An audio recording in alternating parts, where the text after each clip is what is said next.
Welcome, my name's Doctor Warrick Bishop. I'm a cardiologist, I'm an author and a keynote speaker. I'm CEO of the Healthy Heart Network. I'm all about trying to help people live as well as possible for as long as possible. Heart disease is huge in Australia. Every 20 minutes someone suffers a heart attack. Most of these could probably have been avoided if only we knew what to do. This podcast is all about helping you understand blood pressure, weight, cholesterol for better health. If you enjoy this podcast, I would be honoured for a 5-star review. You can share it with your family and friends. It may well save someone you love. Hi, my name's Dr. Warrick Bishop and welcome to my podcast and videocast station. Thank you so much for tuning in. Very quickly, if you happen to be tuning in from Botswana, I'd like to personally recognise you. Thank you so much for making me number 3 in medical podcasts in Botswana. I don't know how that came about, but I'm absolutely beside myself to have found that out just the other day. So thank you so much. For those listening in Australia, I'm dropping in and out of the top 100 medical podcasts in Australia. And to be honest, I'd be super grateful if you could share this podcast or subscribe if you're not already, because I would just love to get its reach out there further and be more recognised. Having said all that, thank you so much for listening this far, and I hope you find today interesting. Well, I think I did, so I'm going to share it with you. What I'm going to be talking from is one of the bits of medical news that go past me on a regular basis. This particular piece of work is from Medscape Medical News by Marta Zaraski from June 10 this year. And it's about the appendix and whether the appendix is useless or not. Well, this is a super interesting article, and it really talks about whether we consider the appendix important or not. Often it's considered in the setting of an emergency with abdominal pain, and often in the situation where it's about to be operated on and removed for fear of rupture and the complications of that. But there is some emerging work that simple antibiotics could be an alternative therapy for appendicectomy, and that then raises the question that for an uncomplicated appendicitis that responds to therapy with antibiotics, should we be taking it out? Well, there is a question that removing the appendix may well be linked to increased risk of such things as irritable bowel syndrome and even colorectal cancer. And, well, some emerging signs that there could be significant impact from removing the appendix to such a degree that it's not unreasonable for us to pause momentarily and think about whether we should be whipping it out without a trial of at least trying to preserve it. There is a comparative anatomist from a Midwestern university in the States called Heather Smith, who really suggests that there's no reason to remove an appendix as it is better to have one than not have one at all. And this is interesting because way back in 1928, an American physician called Miles Brewer suggested that people who had appendicitis should be left to perish so as their inferior DNA, i.e. that DNA that allowed them to have an appendix, would be removed from the gene pool, calling them uncivilized people and candidates for extinction. Old Miles was hoping to see, if you like, evolution and natural selection weed out people with an appendix. In fact, interestingly, even Darwin sort of suggested that it was a rather useless vestigial and leftover from us switching diets from leaves to fruits. Well, we'll come back to all that. And interestingly, as we start to look at the appendix in a different way, instead of it being a frustrating piece of anatomy, which is a blind-ended tube at the end of the colon, perhaps it actually has a role for other things. And the question evolves and revolves around whether it's important for maintaining gut microbiome and having an impact on the immune system. There is some suggestion that it does play a role in several medical conditions, from ulcerative colitis to colorectal cancer to Parkinson's disease and even lupus.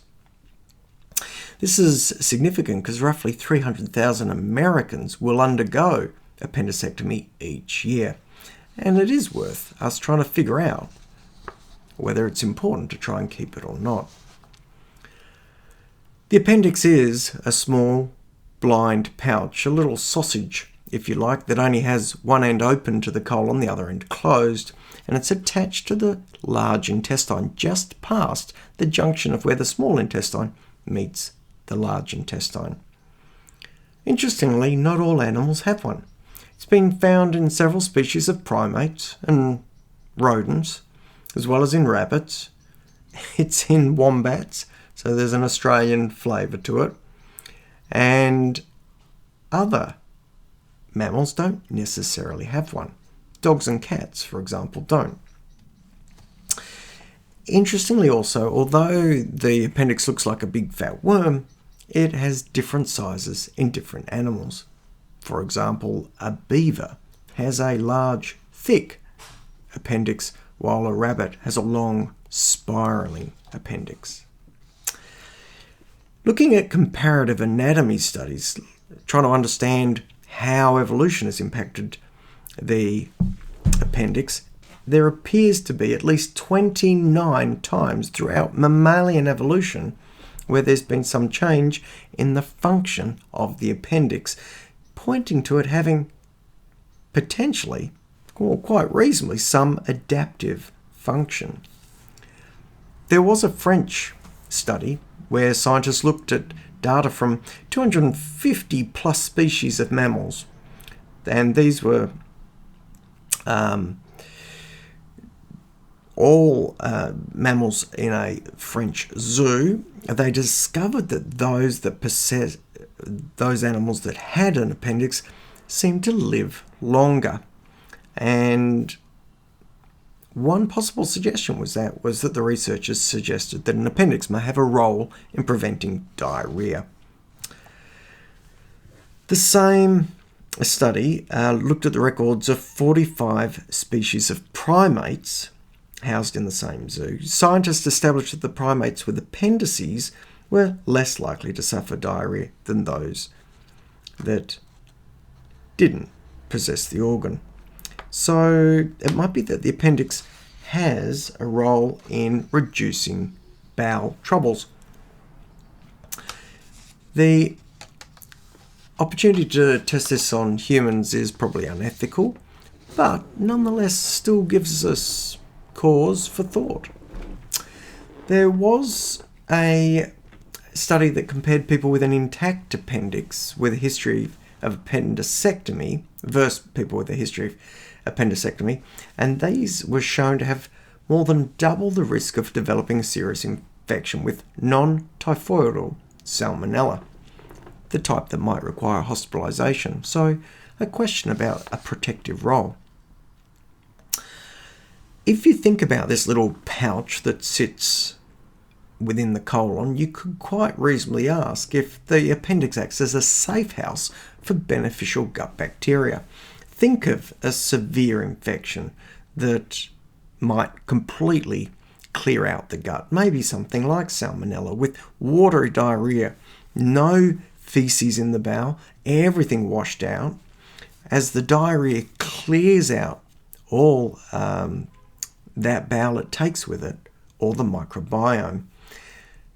Once the infection's over, however, one could theorize that the appendix acts as the, if you like, reservoir for the microbiome to re-establish the large gut and therefore re-establish a normal environment for that individual organism down the line. So the safe house hypothesis for an appendix is pretty reasonable to hold on to, and certainly pretty interesting. The significance of that, of course, is losing your appendix through appendicectomy may well mean that if you are confronted with an infection down the line, you may not have the appendix to replenish the stocks of those healthy microbiological organisms in the gut.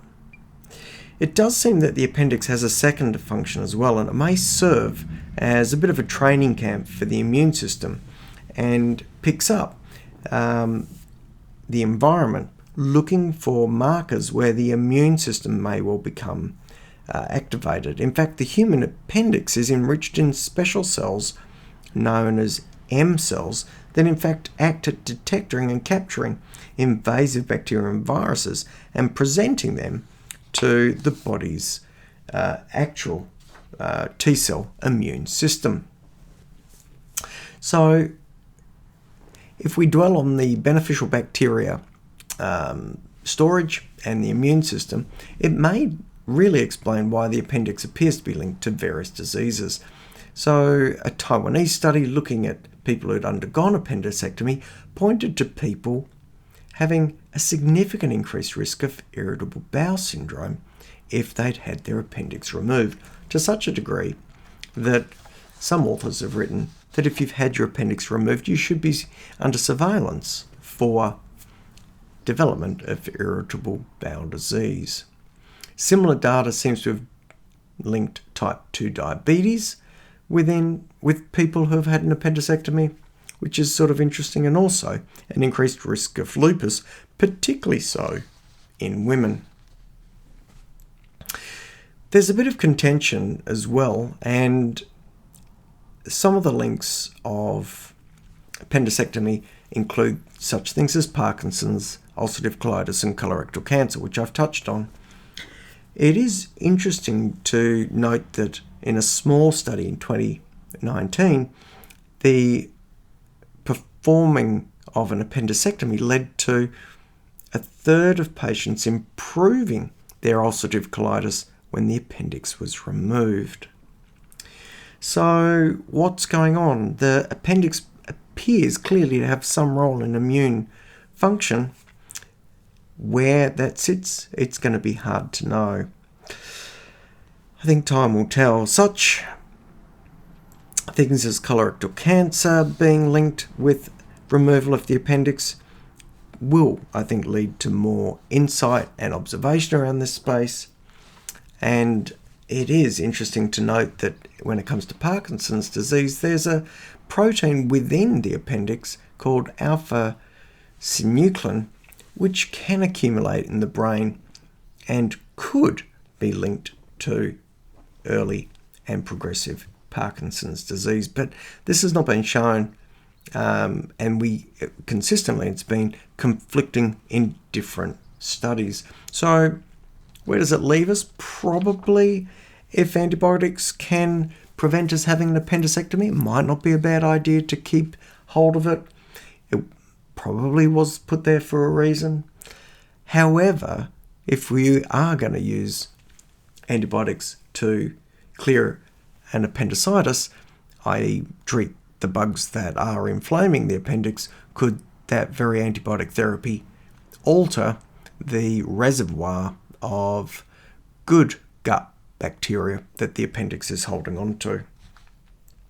At this stage, I'm not entirely sure, but I had never really thought about the appendix before, and thinking about it as a reservoir for the gut microbiome, thinking about it as a immune modulator, I think are really fascinating thoughts, and I wanted to share them with you. Well, I hope you found that interesting.